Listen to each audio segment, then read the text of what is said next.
Content ক্রিয়েশনের জার্নিটা হয়তো আমার এখানেই শেষ হলো। পরপর দুটো চ্যানেল আমার হাতছাড়া হয়ে গেল। 2022-এ যখন আমি ভিডিও স্টার্ট করি তখন আমি একটা চ্যানেল খুলেছিলাম, বেশ ভালোই চলছিল। 2023-এর মধ্যে 7,000-এরও বেশি সাবস্ক্রাইবার্স হয়ে গিয়েছিল।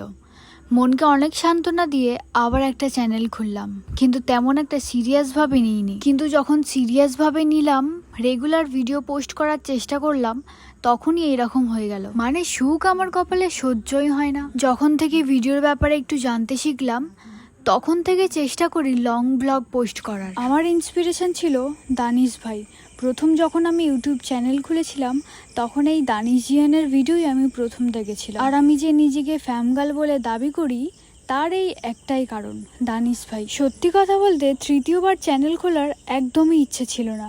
ভেবেছিলাম ভিডিও ছেড়ে দেবো, কারণ শুধু এই চিন্তাই আমার মাথায় ছিল না, আরও অনেক চিন্তা ছিল যেগুলো আমাকে রোজ কুড়ে কুড়ে খায়। এত শক্তি আমার নেই, কারণ আমি সব কাজগুলো মনের জোরেই করি। 2 দিন ভাবনা চিন্তা করলাম, সারা দিন সারা রাত।